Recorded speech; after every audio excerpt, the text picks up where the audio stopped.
All right, I think yes, we are ready to go again. Another episode of Aunt Barb's Magic Oven. This one being number 55 in the book. Gah.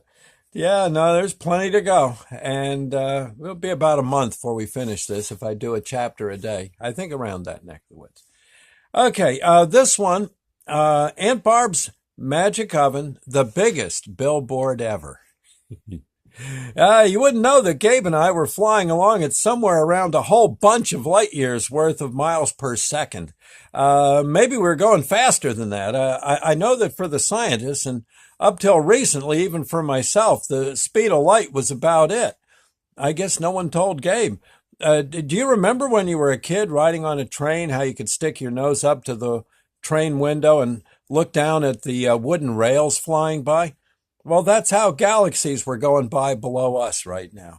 Gabe asked me to contact my kids and get them to pull out of the dogfights they were in with Granddad and meet us at a certain set of coordinates. He gave me the numbers as we dodged a big dead star. We came pretty close. After all that ducking and screaming, I didn't remember the darn numbers and told Gabe so. He said for me to tell them to just forget the coordinates and use their kid smarts to meet us in a minute or two. I sent out the message. In my best John Wayne voice, I think I said something like, "Okay, you two, break off hostilities and report to headquarters. On the double now."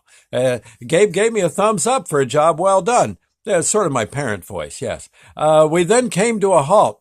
Off in the distance, I could see that thin gray veil stretching in all directions for what seemed to be eternity.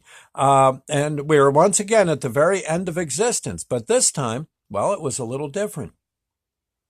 There was a message somehow printed into the veil. I guess it was a kind of sign. It would have been a heck of a job painting it. It had to be the biggest sign ever.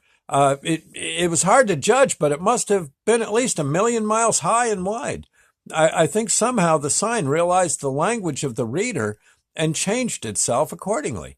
Gabe said the sign could give him any language and he'd be okay reading it. The sign glowed lightly at me, but had no message. Gabe told me to tell the sign what language I wanted. I thought out English. The sign started to flash and blink, and Gabe raised his hand and halted the sign. All of a sudden, he did that. Gabe looked at me and then at the sign. He was shocked and amazed that I could only speak English. I told Gabe that I did take 3 years of Spanish, but heck, that was long ago. Gabe wasn't buying it. He told, excuse me, pardoname. Yes.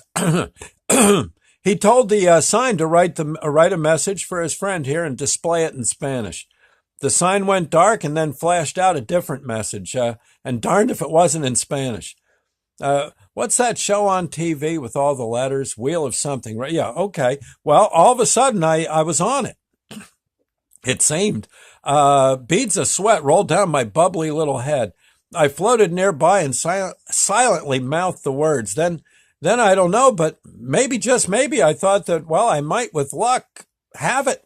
I double-checked my thoughts and then stuck my chest out as far as a bubblehead can do that kind of thing and announced that I definitely had the answer. I was glad and proud to step forward and take the blue ribbon. The sign said, and I quoted as best as I could, "Beware, this wall is dangerous. We're not kidding. Run away while you still have feet." And we'll continue tomorrow, friends. All right. Yeah. Oh, y'all. Okay. Well, we're all done for that for now. Hope you'll, I'm heading off to the chatterbox in a little bit. Yeah, we're doing this one, reading on a Saturday. So yeah, it's chatterbox day. And we'll catch you later. Don't forget, I have a webcast. You're welcome to listen to it. It's free. It's a labor of love. It's basically, you can go to, you can go to my website, DocSouthShow.com, and you'll see a link to the web station. And I posted sometimes an instant link on my Facebook page, Doc South. Basically, it's music from the 20s through the 70s, a random playlist. I get on, I break into the playlist like today at the Chatterbox. I'll be on Saturdays. I usually do an afternoon show, then a Sunday, an evening show. Well, late afternoon, early evening show, and featuring early rock and roll, 50s and 60s. There was rock and roll in the 50s. I know, not everyone knows that nowadays, but it's true, and it was pretty good stuff. In fact, it was lovely music, absolutely wonderful stuff. And then also, I will get on and do spoken word shows where I'll just tell stories, or in the random playlist there's about right now there's about a dozen of a show I call the pop-up show where I get on for an hour and just talk. Yeah, yeah. No, I'm up to the challenge. And oh yeah. But yeah, you're welcome to listen. It's free and it's fun. And like they said on the 50s, it's on a stick. Oh, you don't? Well, you probably that was a big thing for a while. Food served on a stick, hot dog on a stick, yeah, apple on a stick. The lollipops, they've always been on sticks. But yeah, there was spaghetti and meatballs on a stick. I don't know if you actually probably could do that if you worked at it. And it was kind of fun. It was like drumsticks, only spaghetti and stuff. Yeah. Any case, enough said. Let me get going. We'll catch you later, and thank you, and God bless. Bye now.